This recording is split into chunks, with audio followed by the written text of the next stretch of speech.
थोड़ी देर बात करते हैं।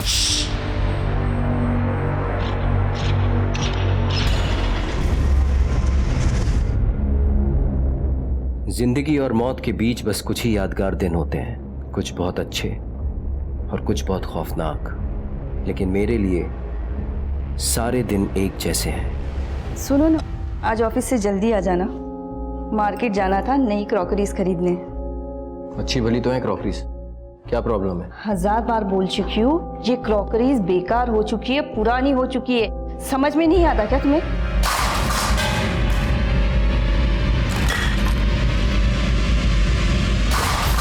कोई भी चीज पुरानी हो जाती है इसका मतलब ये नहीं कि वो बेकार है।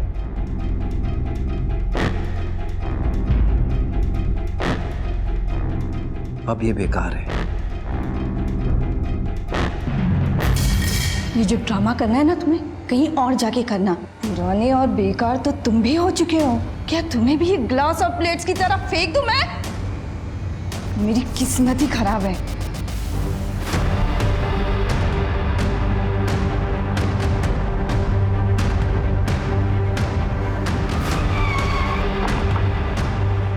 मेरा एक बहुत ही साधारण आम दिन था वो। सर आजकल है ना, कोई भी विंडो शॉपिंग में जाके अपने जूते नहीं घिसता, जस्ट अ क्लिक और घर बैठे शॉपिंग हो जाती है। सर ऑनलाइन मार्केटिंग में ही सबसे ज्यादा प्रॉफिट है। हमसे बेहतर लेदर आपको मार्केट में कहीं और नहीं मिलेगा। और सर हमारे ये जो इंडियन ट्रेडिशनल डिजाइन है ना, इसकी इंटरनेशनल मार्केट में बहुत सारी डिमांड है। और सर ये बिजनेस प्रपोजल मेरी बेटी ने बनाई है, देखिए सर एक बार। मेरी बेटी बहुत ही होनहार, मेहनती और इंटेलिजेंट है, बस थोड़ा फाइनेंस चाहिए आपसे।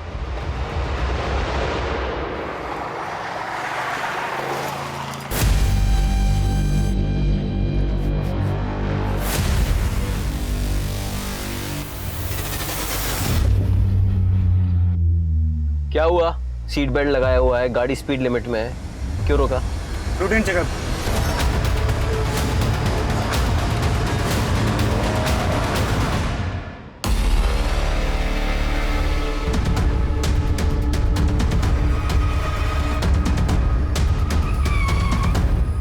सर, कंट्रोल रूम में एक आदमी का फोन आया, उसी ने इन्फॉर्म किया।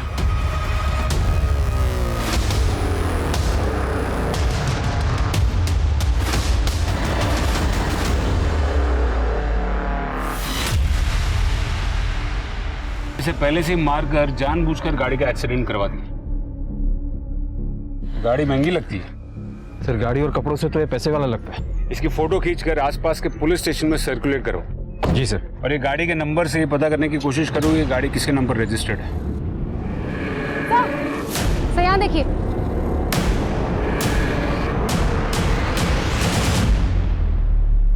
इतनी सारी लेडीज पर्स। मेरे पति ने किसी का क्या बिगाड़ा था? कोई क्यों मारेगा उन्हें? शिवानी जी, आपने अपने पति की 4 दिन पहले मिसिंग कंप्लेंट दर्ज की थी।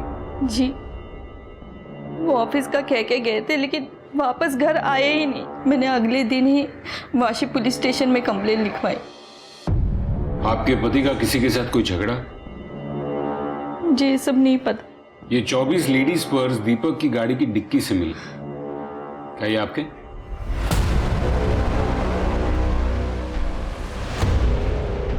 नहीं, ये पर्स मेरे नहीं है। एक बात बताइए, वो हमेशा ही अपनी गाड़ी ड्राइव करते थे या फिर कोई ड्राइवर रखा था? जी, हमारा एक ड्राइवर है प्रमोद, लेकिन पिछले 1 महीने से वो काम पे नहीं आ रहा है क्योंकि वो बीमार है। ठीक है, आप लोग जा सकते हैं।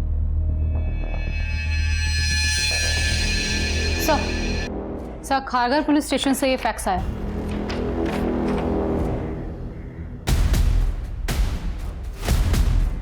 ये तो दीपक का स्केच है, बस खाली मूंछों का फर्क है। आखिर ये चक्कर क्या है?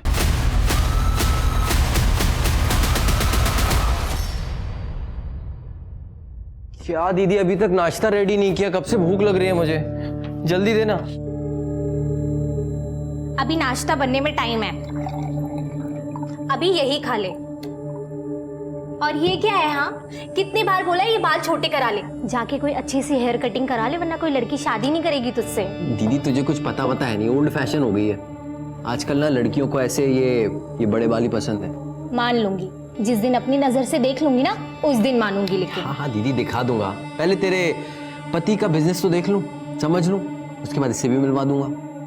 अच्छा सुन, तेरे जीजा जी को ना सर पे ताता तैया करने की आदत है। तुझे बिल्कुल भी उनसे डरने की या दबने की जरूरत नहीं है। और तू अगर इस फैमिली बिजनेस में आया है ना तो अपनी काबिलियत की वजह से। कोई एहसान वहसान नहीं किया तेरे जीजा जी ने तुझ पे, समझा? दीदी तू और तेरा पति ना दोनों बैंग ऑपोजिट है। तू कहती है कि एहसान मत मानना, और तेरा पति है कि हर वक्त जताता रहता है कि वो मुझ पे एहसान कर रहा है। देख ले दीदी, अगर ऐसे ही चला तो मैं चला जाऊंगा, मैं नहीं रहूंगा तेरे घर में।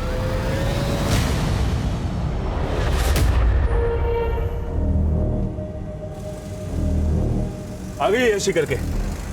फोन उठाने पर मौत आती है तुझे? कब से फोन कर रहा हूँ। अरे हमारा फोन खो गया है। अच्छा, मेरे माथे पे कुछ लिखा हुआ है क्या? और तेरे बाप ने पैसे जमा करवाए थे जो एक ही झटके में मेरे अकाउंट से 15,000 रुपए निकाल के उड़ा दिया। तुम अपनी ही धुनकी में लगे रहते हो ना, एक बार पूछोगे नहीं कि हमारे साथ क्या हुआ है? अच्छा, ऐसा क्या हुआ है? वो हम खारघर से वाशी स्टेशन की तरफ जा रहे थे। अरे आप तो ऐसी हालत में आपको ज्यादा पैदल नहीं चलना चाहिए। मेरी पत्नी को भी बहुत तकलीफ होती थी। आप कहें तो मैं कहीं आपको छोड़ दूं? लेकिन हमें वाशी की ओर जाना है। अरे मैं भी वहीं जा रहा हूँ, आइए ना छोड़ देता हूँ आपको। आइए आइए प्लीज।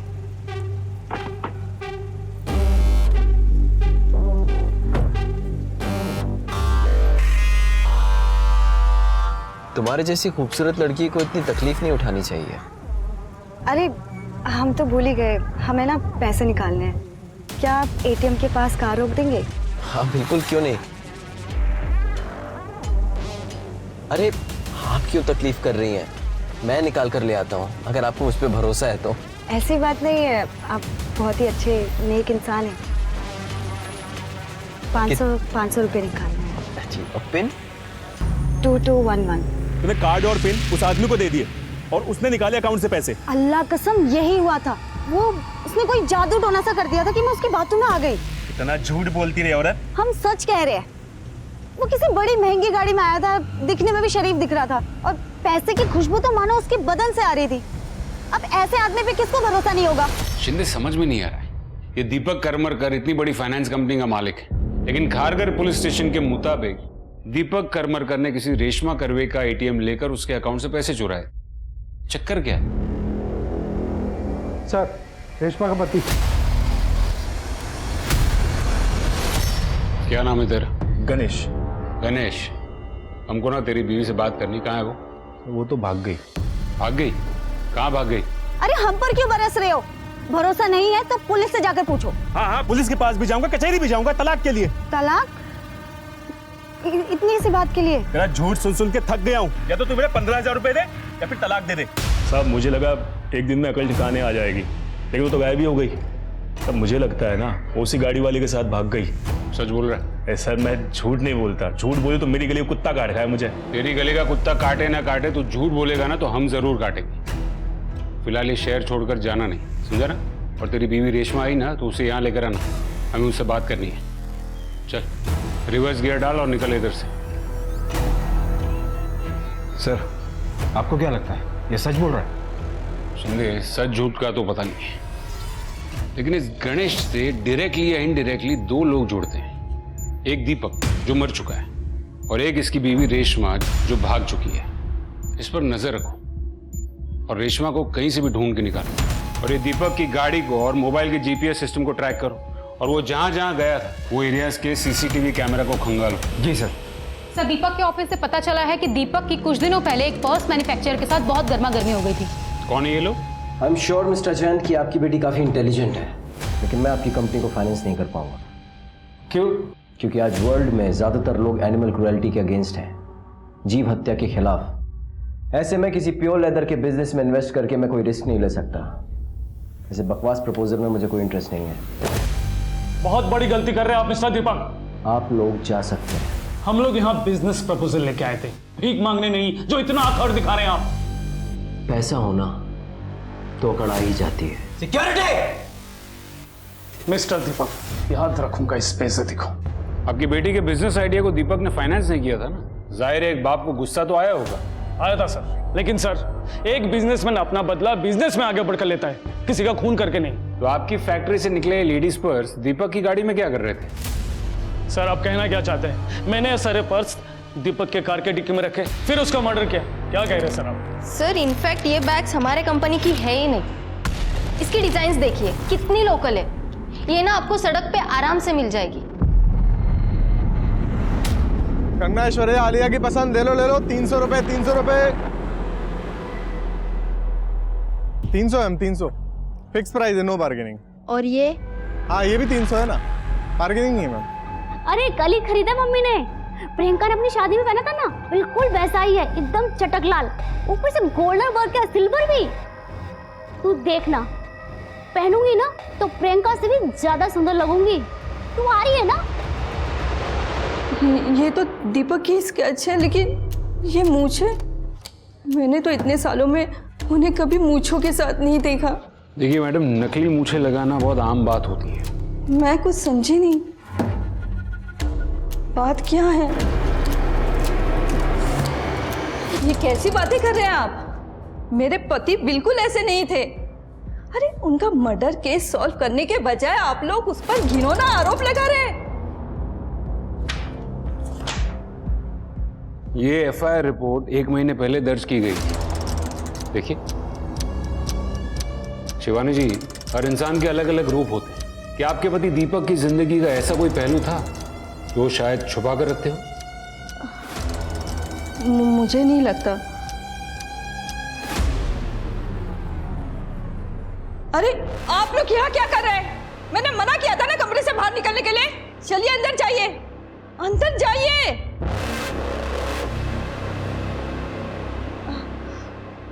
प्लीज अंदर जाइए ना। ये आपका ड्राइवर प्रमोद, ये कितने साल से काम कर रहा था? बहुत साल हो गए उसे। रोहन जब छोटा था तब से है वो। और दीपक ने उसे मेरे और रोहन के लिए ही रखा था। अपनी गाड़ी वो खुद ही ड्राइव करते थे। शिवानी जी, दीपक के कॉल रिकॉर्ड से हमें ये पता चला है कि आखिरी बार बात उनकी आपके साथ हुई थी। कोई खास बात? नहीं, मैं तो बस उन्हें यही पूछ रही थी कि वो कब तक घर लौटेंगे, और उन्होंने कहा 1 घंटे में। शिवानी, बस रोज रोज एक ही सवाल। अरे जो बनाओगे खा लूंगा। हाँ पहुंच रहा हूं 1 घंटे में। हाँ ऑफिस में ही हूं, आ रहा हूं ना, रखो अभी।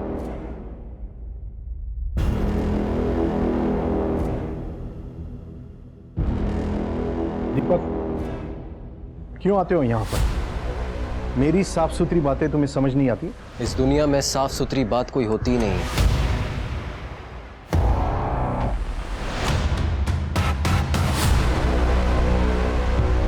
ए जीजू, और क्या चल रहा है?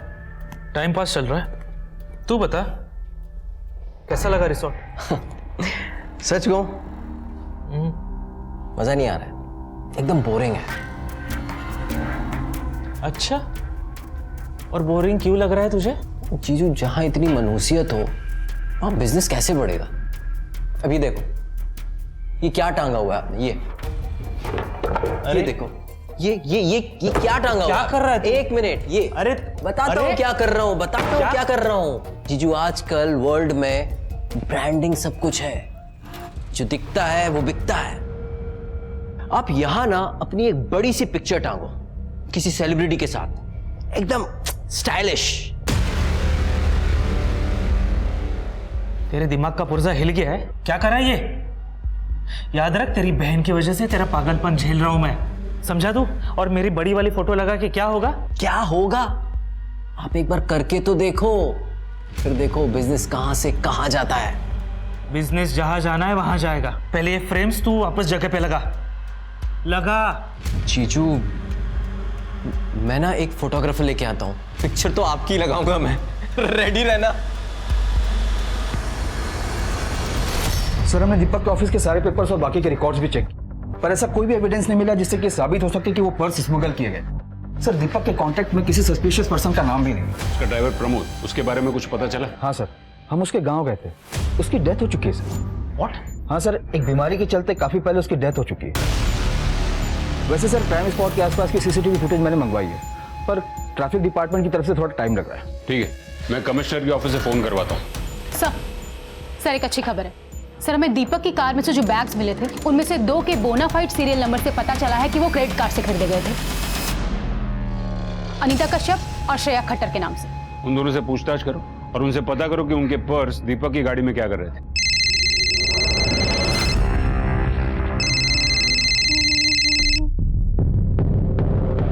Hello, Anita Kashyap ji?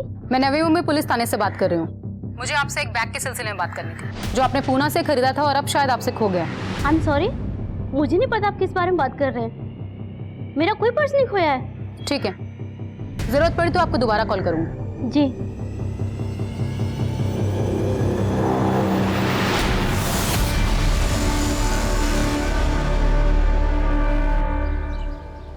Hello sir.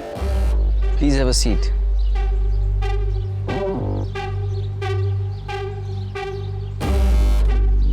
CV लाई हो? जी सर।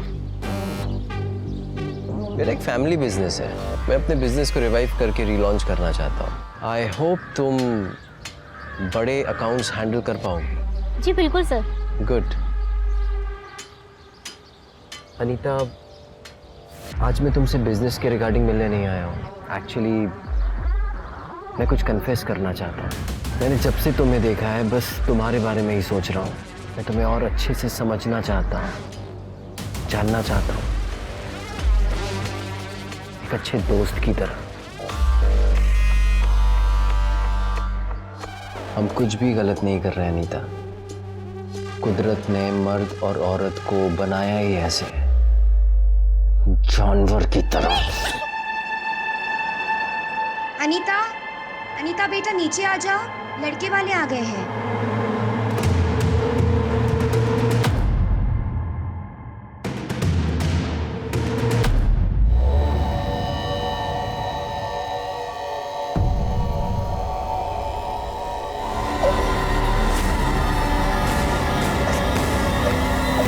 सर भाई अनीता कश्यप से बात हुई है, उसका कहना है कि उसका कोई पर्स चोरी नहीं हुआ। हाँ, लेकिन खरीदा तो उसी के कार्ड से गया था ना। जी सर, मुझे लगता है कि वो जरूर कुछ छुपा रही है। ठीक है, उसकी सारी डिटेल्स निकालो। और वो दूसरी लड़की श्रेया खट्टर, उसका क्या हुआ?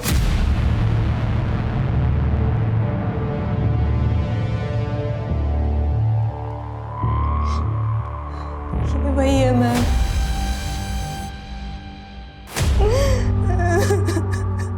दीपक? पर सर, उसने तो मुझे अपना नाम केशु बताया था। मैं उसका चेहरा कभी नहीं भूल सकती। मैंने उससे सच्चा प्यार किया था सर। लगता है ये दीपक नाम बदलकर सारे क्राइम्स करता था। कहाँ मिली थी तुम उसे? सर वाशी मॉल में। मैं वहाँ पर एक सेल्स गर्ल का काम करती थी। सर मुश्किल से 1 हफ्ते बाद ही उसने मुझे शादी के लिए प्रपोज कर दिया था। हम 1 हफ्ते की छुट्टी के लिए गोवा गए थे। सर सब कुछ मेरे लिए सपने जैसा था, लेकिन सर सपने तो टूट जाते हैं ना। और ये मुझे गोवा में छोड़कर कहीं गायब हो गया। कितने साल पहले की बात है ये? सर करीबन 1 साल हो गया। मुझे उसके साथ बिताया हुआ हर पल अच्छे से याद है। सर उसने मुझसे जबरदस्ती अपने लिए एक महंगा मोबाइल खरीदवाया। शिंदे, लेकिन हमें तो एक भी मोबाइल नहीं मिला।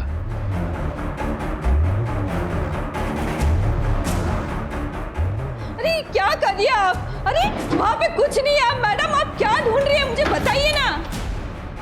देखिए वहाँ मत जाइए, वहाँ कुछ नहीं है। मैम रुकिए, आप अंदर नहीं जा सकती। मैम ये क्या कर रही है? मैम आप मुझे बताइए ना, आप क्या ढूंढ रही है? मैडम ये आप क्या कर रही है? रुक जाइए, मुझे बताइए तो आप क्या ढूंढ रही है? मैडम सर पूरा ऑफिस तो आपने छान मारा, अब बॉस के कैबिन में सर आप लोग क्या कर रहे हैं? चुपचाप खड़े रहिए आप, अच्छे से चेक करना वहां पर। क्या ढूंढ रही है मैडम? अरे रुक जाइए ना मैम।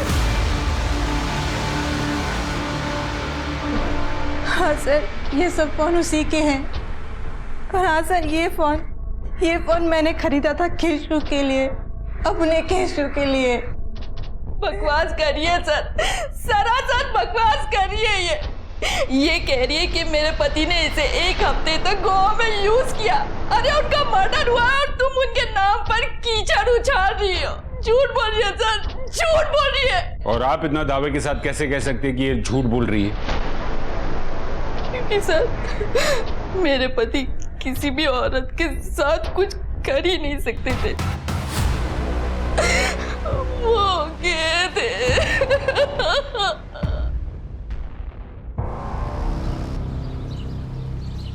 जीजू कैसे उजड़े हुए चमन भर्ती कर रखे हैं आपने? ऐसे तो आपकी बगिया में कभी बाहर ही नहीं आई। जीजू रिजॉर्ट ना हैपनिंग टाइम स्पेंड करने के लिए, हैपनिंग टाइम, ऐसे कब्र में लटके लोगों को देखने के लिए नहीं। ओ जीजू डोंट वरी, मैं हूं ना। मैं ना इस रिजॉर्ट की काया पलट कर दूंगा। केशु, तुझे याद है कि तू भूल गया कि यहाँ पे तेरी बहन पार्टनर है, तू नहीं। मुझे से कुछ फर्क नहीं पड़ता जीजू, मैं एक आर्टिस्ट हूँ और मुझे ना सिर्फ परफेक्शन पसंद है, और मैं इस जगह को परफेक्ट बना के रहूंगा। ये दीपक करमरकर की ट्रैवल हिस्ट्री को चेक करो और पता करो कि वो दोनों औरतें, दीपक की बीवी और वो श्रेया, वो दोनों जो क्लेम कर रही है उसमें कोई सच्चाई है भी या नहीं? जी सर दीपक ने अम्मी को भेजने के लिए मेल लिखी थी लेकिन भेजी नहीं थी। ये दीपक के मेल बॉक्स के ड्राफ्ट से मिली है सर। ये अम्मी मतलब वही है ना जो पर्स के बिजनेस के फाइनेंस के सिलसिले में दीपक से मिली थी? जी सर। मैं तुम्हारे बिजनेस आइडिया को सपोर्ट कर सकता हूँ, लेकिन मेरी एक कंडीशन है। सर मेरे फादर इन लॉ कल शाम से मिसिंग है।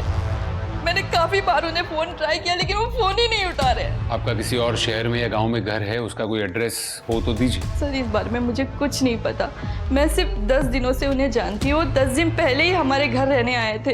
तुम शिवानी हो ना? हाँ लेकिन आप? मैं दीपक का पिता। लेकिन पापा, हाँ खुश रहो, खुश रहो। इतने साल बाद आखिर आपने हमें माफ कर ही दिया। थैंक यू सो मच पापा। अरे तुम देख क्या रही हो? पैर छुओ। अरे रोहन बेटा जल्दी आओ, जल्दी जल्दी। कम कम कम कम। ये देखो दादू आए, नमस्ते करो। नमस्ते। नमस्ते नमस्ते बेटा, नमस्ते। इसका मतलब है आपकी और दीपक की शादी दीपक के पेरेंट्स की मर्जी के खिलाफ हुई थी? जी सर, मैं दीपक से उम्र में बड़ी थी, ज्यादा पढ़ी लिखी नहीं थी, इसीलिए शायद वो मुझे पसंद ही नहीं करते थे। और इतने साल के बाद वो अचानक से घर आ गए? हाँ सर, 8 साल बाद। और आपका कहना है कि आपको शादी से पहले ही पता था कि दीपक को औरतों में इंटरेस्ट नहीं है, और फिर भी आपने शादी की? जो इंसान किताब की तरह आपके सामने अपनी जिंदगी के पन्ने खोल के रख दे, उस पर तो भरोसा करना ही पड़ता है ना सर। उन्होंने मुझे पहले ही बता दिया था कि वो मुझे पत्नी के सब अधिकार देंगे सिवाय एक अधिकार को छोड़कर, और हम बच्चा भी IVF के थ्रू करेंगे। मुझे एक बात बताइए, दीपक की मौत में और आपके ससुर के मिसिंग होने में आपको कोई कनेक्शन लग रहा है? मुझे कुछ नहीं पता सर। लेकिन हमने पता किया, श्रेया झूठ नहीं बोल रही थी। श्रेया ने केशु के बॉडी पर एक बर्थ मार्क के बारे में बताया था जो वाकई में दीपक की बॉडी पर था। इनफैक्ट श्रेया के पहले रेशमा ने भी दीपक के बारे में कंप्लेन दर्ज की थी, और अब रेशमा भी मिसिंग। जब आपको लगता है कि दीपक इतने सालों तक मुझसे झूठ बोल रहा था, वो धोखेबाज है, वो एक पर्वर्ट है, और समाज में अपना परिवार दिखाने के लिए मुझसे उसने शादी की, तो ये भी बता दीजिए ना कि उसके पिता कहाँ है।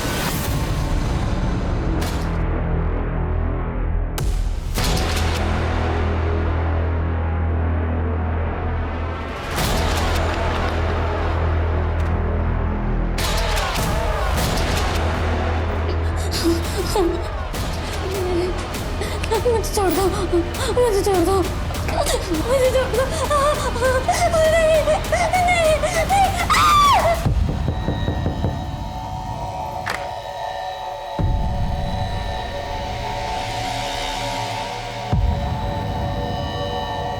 ये चोट कैसे लगी?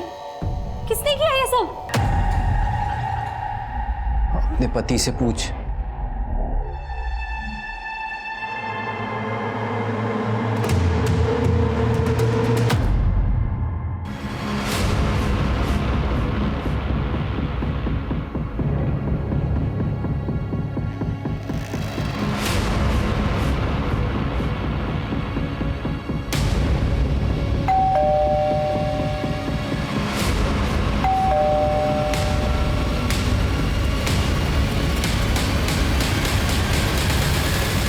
जी जी मैं शिव करमरकर को ढूंढ रहा हूँ।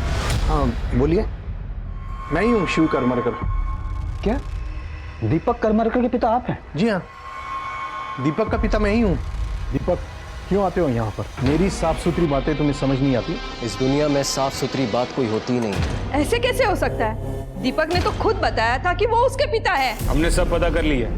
दीपक का असली पिता वो नहीं कोई और है, और उसने हमें बताया कि आपने पैसों के चक्कर में दीपक से शादी की। झूठ बात, बकवास कर रहा है वो। यही तो समझ में नहीं आ रहा कि बकवास आखिर कर कौन रहा है, और गेम किसने खेला है? आपने, दीपक के नकली पिता ने, या फिर दीपक अपने ही किसी गेम का शिकार बन गया? और इन सब सवालों के जवाब देने के लिए आपको हमारा मेहमान बनना होगा। मैडम मैंने कुछ नहीं किया, छोड़ दीजिए मुझे। सर दीपक के घर से जो हमें फोन्स मिले थे उन सभी को हमने डिकोड किया, और उनमें से एक फोन में सर हमें ये इमेजेस मिली।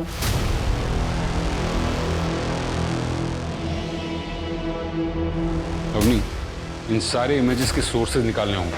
जी सर, ट्रैफिक डिपार्टमेंट की तरफ से सीसीटीवी फुटेज आई।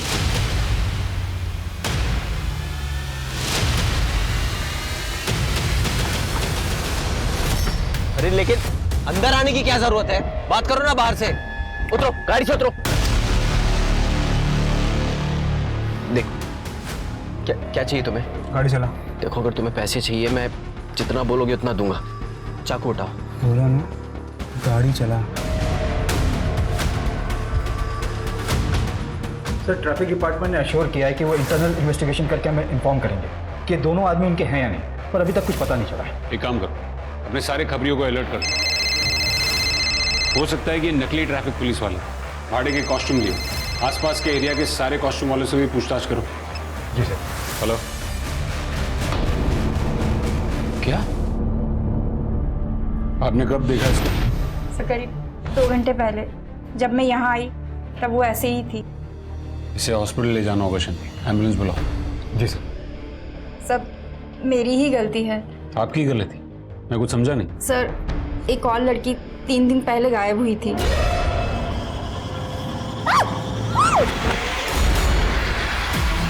कौन हो तुम? मेरे पास मत आना। कौन हो तुम? एक लड़की 3 दिन से गायब थी और आपने पुलिस में कंप्लेन भी नहीं की। सर मैं सच कह रही हूँ, मैं बहुत डर गई थी। मैं नहीं चाह रही थी कि मेरे इस पीजी की बदनामी हो। सर, एम्बुलेंस आ रही है।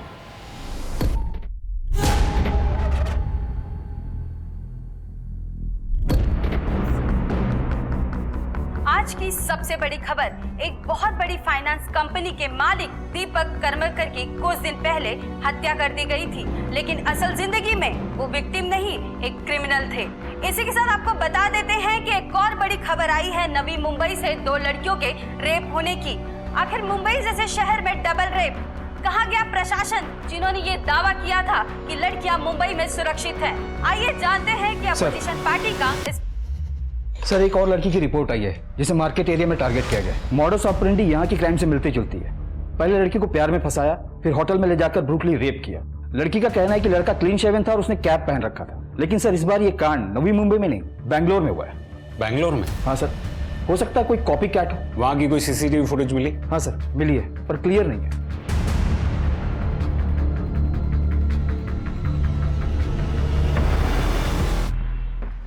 इसमें तो कुछ भी पता नहीं चल रहा है। अवनी, नवी मुंबई के पीजी से जो लड़की गायब हुई थी रोहिणी, उसके बारे में कुछ पता चला? सर उसका मोबाइल पीजी में ही बंद हो गया था, और उसके सोशल मीडिया प्रोफाइल में भी कुछ सस्पिशियस नहीं दिखाई दे रहा। एक बंदा पीजी में घुसता है, एक लड़की को रेप करता है, एक लड़की को उठाकर चला जाता है, और किसी को कुछ पता नहीं चलता। ये देखिए,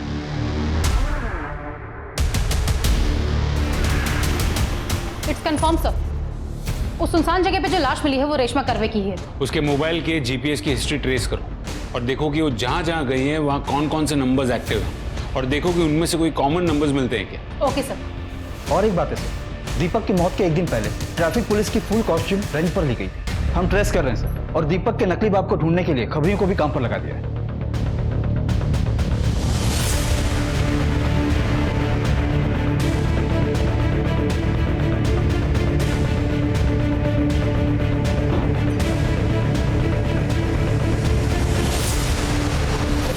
सर हमने कुछ नहीं किया सर, हमने नहीं मारा। मारा सर, दीपक को नहीं मारा सर। दीपक को कैसे जानते थे? सर वो हम लोग एक होमोसेक्सुअल हनी ट्रैपिंग रिंग से जुड़े हुए थे sir. Homosexual Honey trapping ring? हाँ सर, जो आदमी ऑनलाइन गे पॉर्न सर्फ करते थे वो लोग सर हैकर के थ्रू उन्हें ट्रैक करते थे सर, उन्हें फंसाते थे सर और फिर ब्लैकमेल करते थे। दीपक को भी उन लोगों ने ऐसे ही फंसाया था सर। दीपक को? हाँ सर। हाँ सर, दरअसल सर वो दीपक है ना सर, उसे मर्द पसंद थे, इसलिए उन्होंने जिमी को थ्रू उसको फंसाया सर, और सर फिर मुझे ऑर्डर दिया उसको ब्लैकमेल करने के लिए। तुम पैसा निकालते हो या मैं तुम्हारे बीवी बच्चों को बता दूं सब? देखो, मैं पैसे दे दूंगा, थोड़ा टाइम लगेगा। तुझे जितना टाइम चाहिए उतना ले, लेकिन तब तक मैं तेरे इस घर में रहूंगा, तेरा बाप बन के। सर फिर किसी ने दीपक का खून कर दिया सर, मैं बहुत डर गया सर, इसलिए मैं उस घर से भाग गया सर। तुम लोगों को ये ऑर्डर्स कौन देता था? वो ऑर्डर्स अलग अलग नंबर से आते थे सर, हमें तो ये भी नहीं पता सर कि वो एक आदमी या बहुत सारे। शिंदे, इनसे सबके नंबर्स लो। जी सर।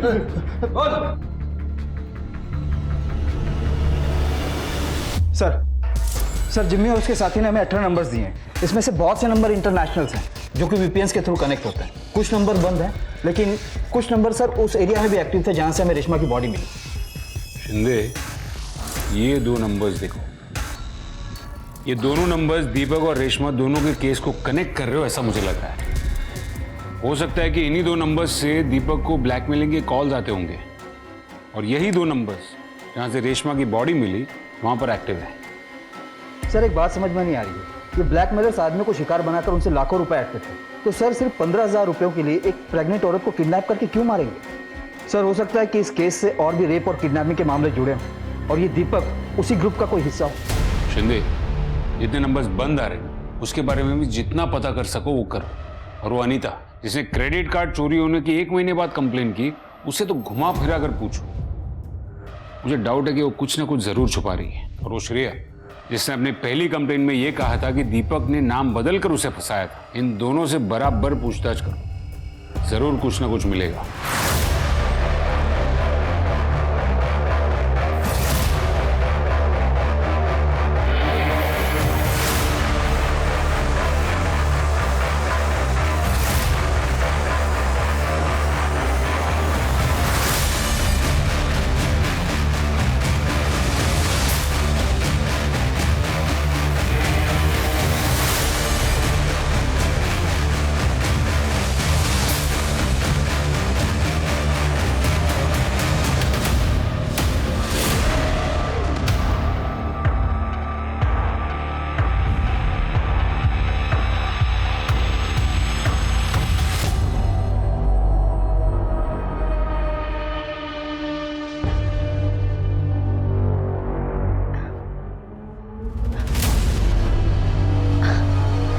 रुको ना, थोड़ी देर बात करते हैं।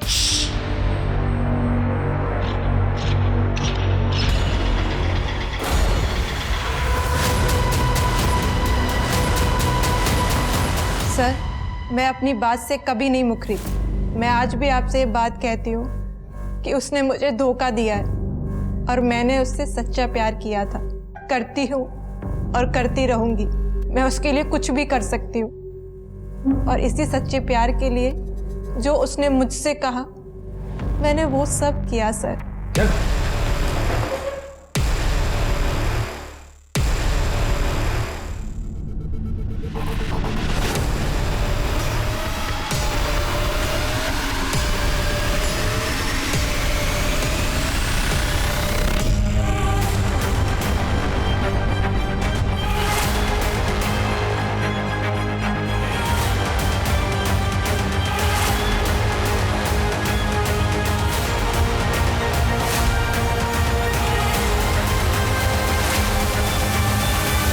पेशू Ranganathan, mastermind with criminal mentality. तुम्हें देखकर मुझे अफसोस होता है, एक जीनियस स्टूडेंट रह चुका है, एमबीए किया और कॉलेज से हैकिंग शुरू कर दी, और अपनी सबसे बड़ी गेम खेली तूने अपने हमशक्ल दीपक करमरकर को मारकर। क्यों किया ये सब? तो मैंने मजाक मजाक में हैकिंग के थ्रू ये गे लोगों को ट्रेस करना शुरू कर दिया जो कभी भी अपनी आइडेंटिटी रिवील नहीं करते। लेकिन बाद में समझ में आया कि इससे तो मैं काफी पैसा कमा सकता हूँ। दीपक को भी मैंने ऐसे ही अपना शिकार बनाया था। और शिकार बनाकर मार दिया। आर्टिस्ट हूं मैं सर, आर्टिस्ट। किसी को भी अपने काबू में कर सकता हूँ। और ये जो लड़की लोग होती है ना सर, ये ना बहुत बेवकूफ टाइप की होती है। Don't mind madam, that's the truth. इनसे आप थोड़ा सा बाबू शूना हनी बोल दो, मक्खी की तरह चिपक जाती है। पर क्या करें सर, बॉडी को जो चाहिए तो चाहिए। तो पहले थोड़ा सा मुंह लगा लो और फिर जब चिपकने लगे ना तो दूसरे शिकार की तरफ शिफ्ट हो जाओ, बस सिंपल है। दीपक की कार से 24 पर्स मिले थे, वो सब क्यों किया तूने? वो भी तेरा मजाक था या फिर कोई पर्सनल खुन्नस? डोंट माइंड ना, तो मैंने पुलिस को बेवकूफ बनाने के लिए किया था। जो उसने मुझसे कहा मैंने वो सब किया सर। एक औरत ने पुलिस में मेरी शिकायत की है। मैं लंबे समय के लिए जेल जा सकता हूँ। मैं जानता हूँ कि तुम मेरी बात भी समझोगी और मेरी मदद भी करोगी। श्रेया एक आदमी है, दीपक करमरकर, हूबहू मेरी शक्ल का। श्रेया, मेरे पास एक बहुत अच्छा प्लान है। मैं उसका खून करूँगा, बस तुम्हें उसे आइडेंटिफाई करना।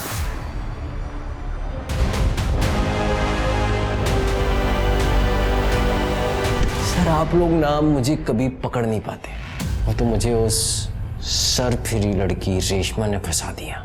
या तो हमारे पैसे अभी के अभी हमें वापस कर दो, या हम तुम्हारी कार का नंबर पुलिस को देके आ रहे हैं। और तुम्हारा ये हुलिया तो हम पहले ही पुलिस को बता चुके। तुमको पैसे चाहिए ना, मैं अभी तुम्हारे पैसे ला कर दूं। रुको, 2 मिनट लगेंगे। तो अब तक कितनी औरतों को बेवकूफ बनाकर उनका रेप कर चुका है? 1 मिनट सर।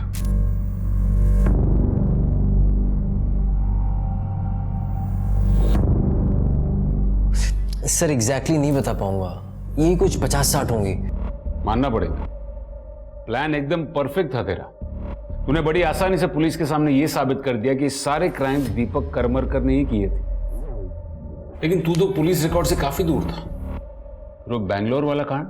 सर आप कभी बैंगलोर गए? सर बहुत ही सुंदर जगह है। तो बस मार्केट में एक लड़की को देखा और उसके पीछे पीछे चला गया बस। रोहिणी कहाँ है?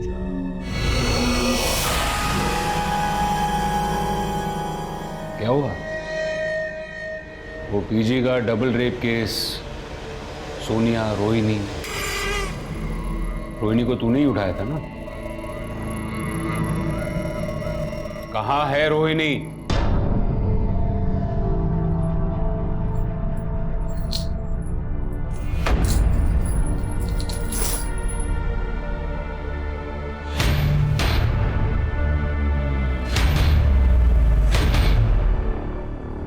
दीपक करमरकर केस में एक नया मोड़ आया है।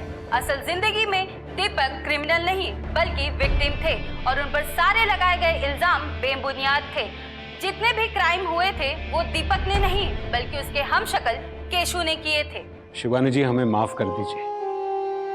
मैं जानता हूं कि हमारी वजह से आपके परिवार की काफी बदनामी हुई है, लेकिन कई बार झूठ की परतें खरोचते वक्त हम पुलिस वालों से भी गलती हो जाती है। We are very sorry.